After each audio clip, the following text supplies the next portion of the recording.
Shalom saudara yang dikasih dalam Tuhan, puji Tuhan.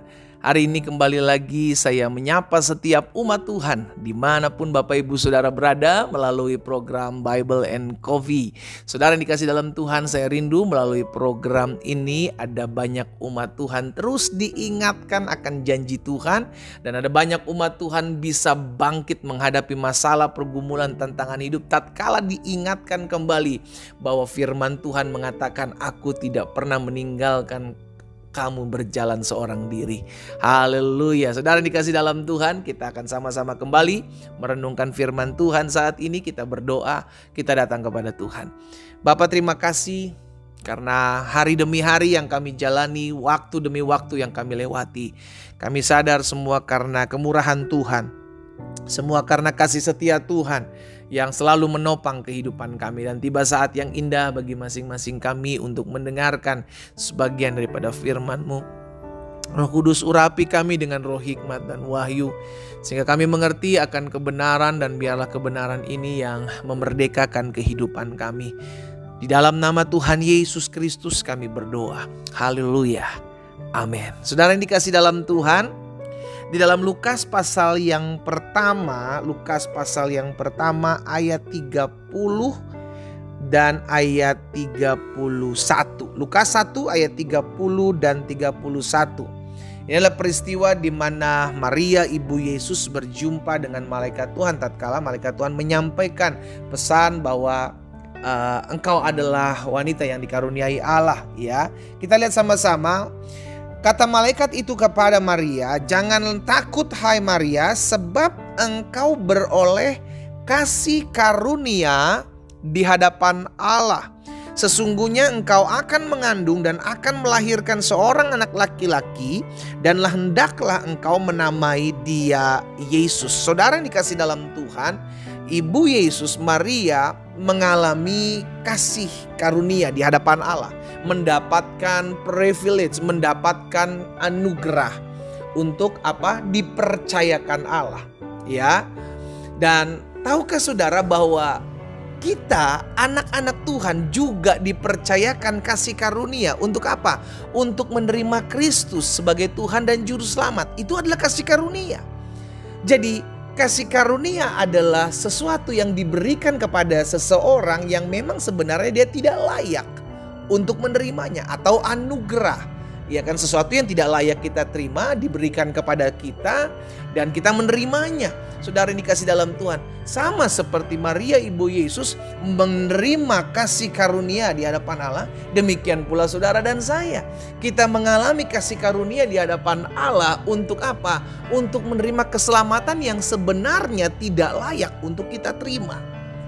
Jadi Natal tidak bisa dipisahkan dengan kasih karunia Allah. Karena begitu besar kasih Allah akan dunia ini sehingga ia mengaruniakan anak yang tunggal, supaya setiap orang yang percaya kepadanya tidak binasa melainkan beroleh hidup yang kekal. Jadi sama-sama bilang sama saya, hidup saya itu kasih karunia Tuhan. Amin.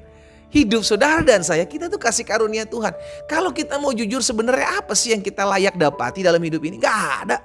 Tapi semua karena kasih karunia Tuhan. Kita diselamatkan juga karena kasih karunia Tuhan. Bukan karena perbuatan baik saudara dan saya. Bukan karena amal kita banyak. Bukan karena ibadah kita rajin. Tetapi kita diselamatkan ketika kita masih berdosa. Lalu kita beramal, kita berbuat baik, kita beribadah. Tanda kita bersyukur buat segala sesuatu yang Tuhan sudah berikan dalam hidup kita. Jadi murni Natal bicara tentang kasih Allah dalam hidup kita yang kita terima karena apa? Karena kasih karunia Allah ada dalam kehidupan kita. Sesuatu yang gak layak kita terima, saudaraku. Sesuatu yang tidak semestinya kita dapati itu diberikan kepada kita. Maka dalam Yohanes pasal yang pertama ayat 16 dan 17, Yohanes juga bilang begini. Karena dari kepenuhannya lah, dari kepenuhan Kristuslah kita semua telah menerima kasih karunia demi kasih karunia.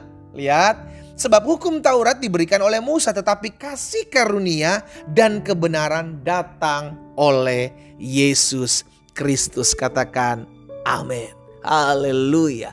Jadi kita dibenarkan, saudara yang dikasih dalam Tuhan, oleh karena Yesus Kristus. Itulah kasih karunia.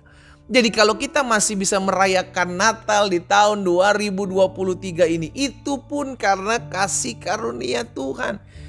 Karena kita hidup dari kasih karunia demi kasih karunia, maka tidak ada lagi yang bisa kita sombongkan dalam hidup ini sambil berkata semua karena saya rajin olahraga, semua karena saya rajin makan makanan sehat. Hei, saudara yang dikasih dalam Tuhan, betul kita mengerjakan apa yang menjadi bagian kita. Tetapi ingat, berkat itu datangnya daripada Tuhan. Nafas hidup itu berasal daripada Tuhan. Saudara yang dikasih dalam Tuhan, kekuatan kita menjalani hari-hari pun itu berasal daripada Tuhan. Dengan kata lain, hidup kita adalah kasih karunia. Tidak bisa dihilangkan kasih karunia Tuhan dalam kehidupan kita. Itu sebabnya sebagai orang-orang yang sudah menerima kasih karunia Tuhan, maka yang pertama, jangan sombong dengan apa yang kau miliki. Jangan sombong dengan apa yang Tuhan titipkan. Jangan sombong dengan apa yang dipercayakan Tuhan untuk engkau punyai dalam kehidupan ini, semata-mata karena kasih karunia. Yang kedua, karena kita adalah orang-orang yang hidup berdasarkan kasih karunia Tuhan, maka belajarlah menghargai anugerahnya. Belajarlah menghargai kemurahannya dalam kehidupan kita. Jangan mempermainkan Tuhan. Saudara yang dikasih dalam Tuhan, Alkitab jelas katakan jangan sesat. Allah tidak pernah membiarkan dirinya dipermainkan. Apa yang ditabur seorang itu juga yang akan dituai. Yang ketiga, saudara yang dikasih dalam Tuhan, karena kita adalah orang-orang yang hidup karena kasih karunia Tuhan, karena kebaikan Tuhan, maka yang ketiga, beribadahlah kepada Tuhan. Kita beribadah kepada Tuhan karena kita tahu Tuhan sudah terlalu baik dalam hidup kita. Masalahnya ada banyak juga orang-orang yang ngakunya punya Tuhan Yesus, percaya Tuhan Yesus, tetapi sulit untuk beribadah kepada Tuhan Yesus. Dipertanyakan, Tuhan Yesus mana yang kau sembah? Iya kan? Loh, kalau memang kita tahu bahwa hidup kita diselamatkan oleh kemurahan Tuhan, oleh kasih karunia Tuhan Yesus dalam hidup kita, harusnya kan minimal engkau bersyukur. Engkau datang beribadah, engkau bersyukur kepada Tuhan, engkau memuji menyembah Tuhan, engkau berdoa berterima kasih buat segala sesuatu yang Tuhan sudah titipkan dalam kehidupan kita. Kalau dipertanyakan baca Alkitab gak pernah, berdoa juga jarang, apalagi ke gereja.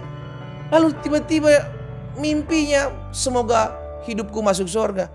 Kau pikir kau punya orang dalam kah? Saudara yang dikasih dalam Tuhan, kita sadar betul hidup kita karena kasih karunia Tuhan. Karena kasih karunia itu sesuatu yang tidak layak kita terima, diberikan cuma-cuma buat kita.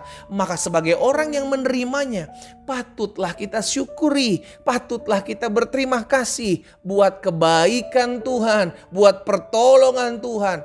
Jangan hanya pada saat engkau butuh Tuhan, kau datang sama Tuhan. Jangan hanya pada saat engkau perlu sesuatu, engkau cari Tuhan. Ketika engkau tidak butuh sesuatu, ketika segala sesuatu tercukupi, engkau lupakan. Jangan pernah lupakan, kita hidup karena kasih karunia. Kasih karunia itulah yang menguatkan kita bertahan sampai hari ini. Kasih karunia itulah yang memampukan kita untuk tetap terus berdiri tegak, menghadapi setiap badai dan berkata, aku percaya Tuhan menyertaiku. Kasih karunia itu jugalah yang memampukan kita untuk tetap terus bisa bersyukur kepada Tuhan. Hidup karena kasih karunia, saudara yang dikasih dalam Tuhan. Itu sebabnya ayo saya ajak setiap umat Tuhan, dimanapun Bapak Ibu Saudara berada, sadari hidupmu adalah karena kasih karunia Allah. Sesuatu yang diberikan kepada kita yang sebenarnya tidak layak kita terima, itu diberikan kepada kita oleh karena ada satu pribadi, yaitu Yesus Kristus yang mencintai saudara dan saya. Kita berdoa, kita datang kepada Tuhan. Bapa, terima kasih buat kasih karuniamu, buat anugerahmu, buat kemurahanmu dalam kehidupan kami. Hamba berdoa dalam nama Yesus sehingga umatmu yang hari ini secara khusus mendengarkan firman Tuhan, kami disadarkan bahwa kami hidup oleh karena kasih karunia Tuhan. Kami gak boleh sombong dengan apa yang Tuhan titipkan dalam hidup kami, karena semata-mata semua karena kebaikan Tuhan. Kami harus belajar bersyukur buat segala sesuatu yang Tuhan izinkan terjadi, karena kami tahu kasih karunia Tuhan itulah yang memampukan kami. Dan pada akhirnya biarlah kami senantiasa beribadah, mencari Tuhan, memuji menyembah Tuhan, karena kami sadar terlalu baik Tuhan Yesus dalam kehidupan kami.